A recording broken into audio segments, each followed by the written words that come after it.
Hola, buen día, buenas tardes, bienvenidos y bienvenidas a esta exposición y bienvenidos y bienvenidas a la Semana de la Ciencia de la Universidad de Flores.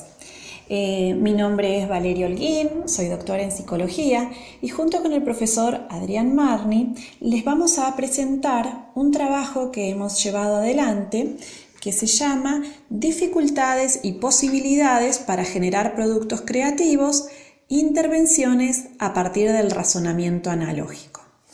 Este trabajo forma parte de un proyecto de investigación que ambos autores tenemos en la Universidad de Flores.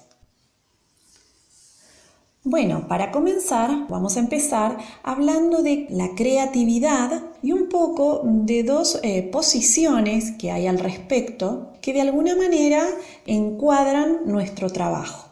En el área normalmente hay quienes piensan que el razonamiento, el pensamiento, las actividades cognitivas que llevamos adelante cuando necesitamos generar algún producto creativo, no importa si se trata de una nueva comida, si estamos diseñando el packaging para un producto, si estamos haciendo un nuevo deporte, etc., ¿sí?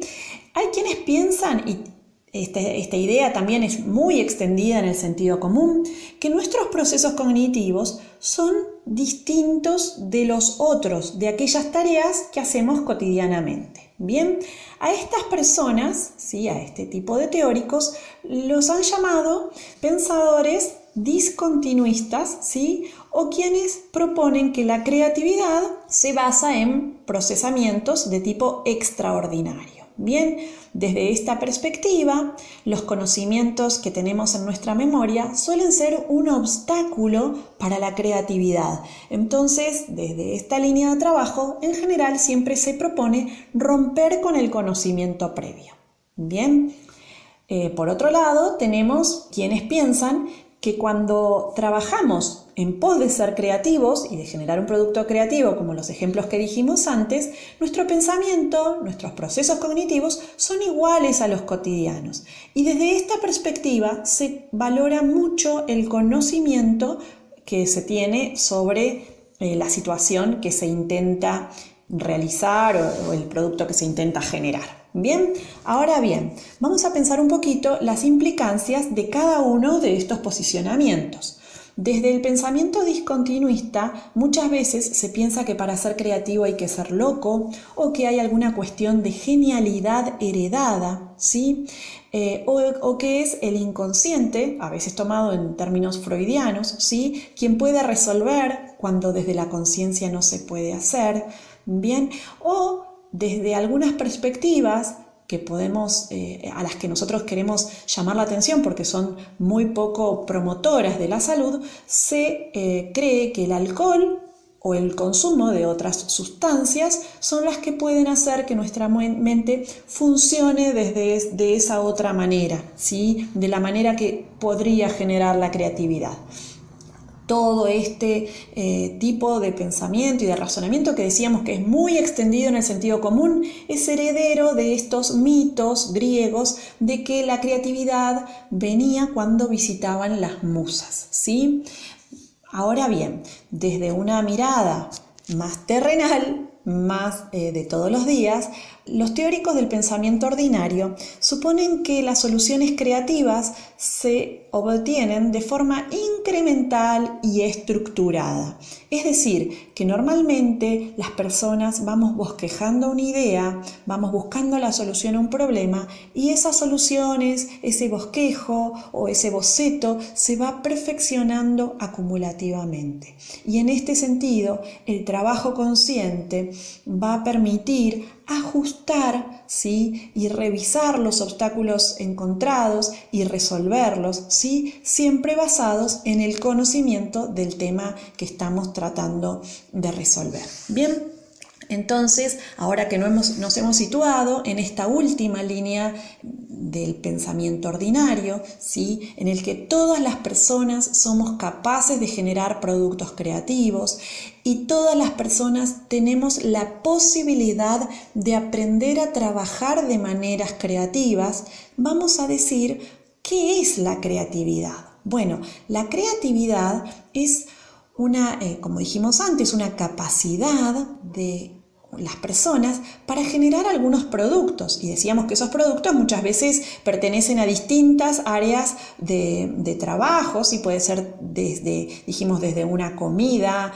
el packaging de un producto, puede ser un deporte, un dibujo, un poema, etcétera, ¿sí? Es el producto que se ha generado con este modo de trabajar, y el producto normalmente es evaluado como un producto que es novedoso, ¿sí? Es decir, que tiene originalidad y a la vez que tiene adecuación. Y acá tenemos que trabajar otra idea más, que a veces en lo cotidiano solamente se considera que algo creativo es original. Ahora, si es una nueva comida, lo que yo estoy haciendo, además de ser original, es necesario que alimente, que sea rica y que le guste a las personas, ¿sí? Entonces no alcanza solamente con la rareza estadística. Bien, ¿cómo decimos que podemos ayudar a las personas a generar productos más originales? Bueno, aquí en este trabajo nosotros hemos puesto a prueba un heurístico que pertenece a un autor que se llama Hofstadter, y él propone un heurístico que es muy simple, que tiene que ver con generar variaciones a un modelo. Bien, para ello es necesario detectar dimensiones a las que puedan asignárseles nuevos valores. Este heurístico que les estoy contando se fundamenta en el razonamiento por analogía. ¿Qué es el razonamiento por analogía?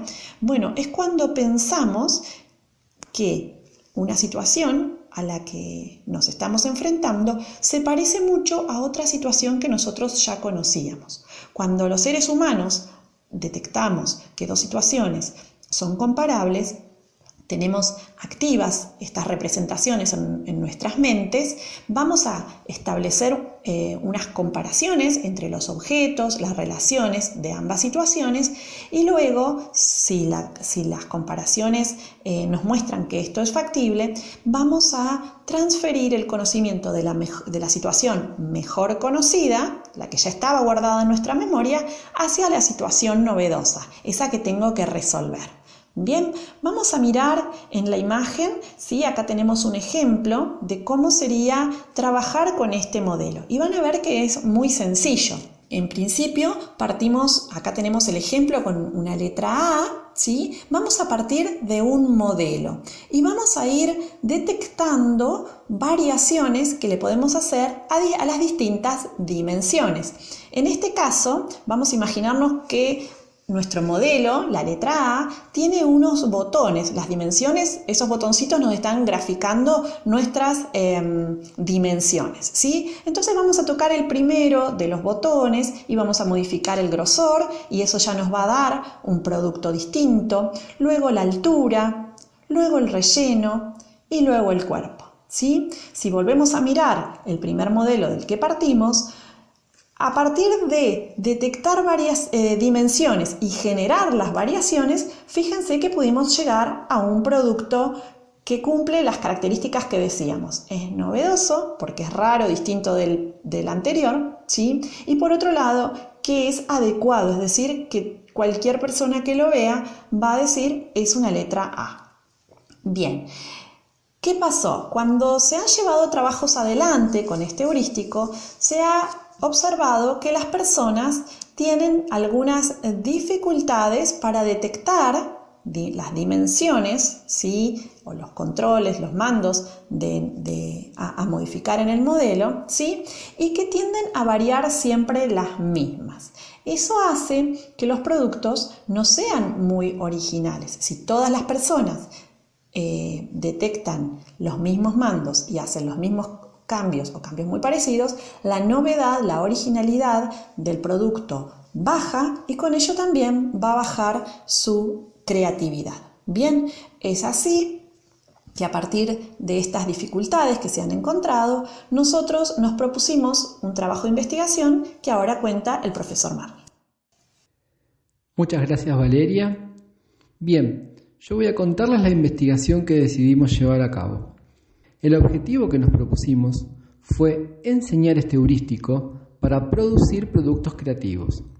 Es decir, enseñar que una estrategia como la de tomar un modelo base, identificar dimensiones o mandos e introducirles variaciones puede ser una estrategia válida para generar productos creativos.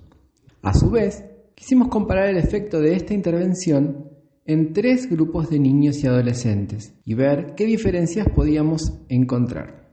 En primer lugar, les enseñamos este heurístico de modo bien concreto. Les mostramos una letra A, como la que figura en la imagen. Les mostramos las dimensiones posibles a ser variadas y las formas en que tales dimensiones podían ser variadas para lograr el producto creativo. Como se observa en la imagen, las dimensiones que les mostramos eran el grosor, el color, el relieve, etc. En segundo lugar, les presentamos diferentes tareas metas sobre las que ellos tenían que aplicar esta estrategia. Debían generar un sombrero creativo, un cuento creativo, y les dimos como cuento base el cuento de los 3 cerditos, y un juego reglado creativo. Aquí el modelo base fue la escondida. Por último, frente a cada tarea, debían mostrar o contar el producto creado. Por ejemplo, si era del sombrero, debían mostrar el dibujo generado o relatar el cuento o contarnos el juego que habían decidido crear. También debían mencionar las dificultades que habían encontrado al realizar cada tarea y tenían que decir qué dimensiones habían intentado variar y nombrar las variaciones que habían realizado. Las entrevistas fueron realizadas por Zoom, las filmamos y previamente habíamos obtenido el consentimiento informado tanto de los niños y adolescentes como de sus padres. Los videos fueron analizados por jueces, quienes tuvieron que juzgar cuán creativos eran las producciones realizadas. También tenían que contar el número de dimensiones variadas, la cantidad de variaciones realizadas y las dificultades percibidas por los participantes. Bien, yendo al apartado de resultados, tomados los datos de los 3 grupos, observamos que los productos más creativos fueron los del grupo de mayor edad. Lo interesante acá es que el grupo de mayor edad lograron generar productos más creativos, pero variando menos dimensiones que los grupos de menor edad. Ahora, por el contrario, variaron menos dimensiones, pero realizaron mayor número de variaciones dentro de cada dimensión identificada. Para darles un ejemplo, tomando el cuento de los 3 chanchitos, los grupos de menor edad variaban, por ejemplo, el tipo de personajes. En lugar de chanchitos eran, por ejemplo, gatitos. Variaban la dimensión del lugar, por ejemplo, decían que el cuento transcurría en una ciudad, o variaban el número de personajes, por ejemplo, eran 2 lobos en lugar de 1. En cambio, el grupo de mayor edad tomaba una dimensión, por ejemplo, el lugar, e introducía muchas variaciones en esa dimensión. Por ejemplo, decían que el cuento transcurría en un planeta muy lejano, que transcurría en una ciudad, pero que esa ciudad se encontraba en ruinas, que no había un lugar en donde refugiarse, etc. Estos serían diferentes variaciones, pero dentro de la misma dimensión. Algo interesante es que el grupo de mayor edad parecía estar más atento a que las variaciones que introducían no hicieran perder el objetivo del producto creativo. Por ejemplo, que el cuento tuviera la estructura de un cuento o que el juego fuera divertido.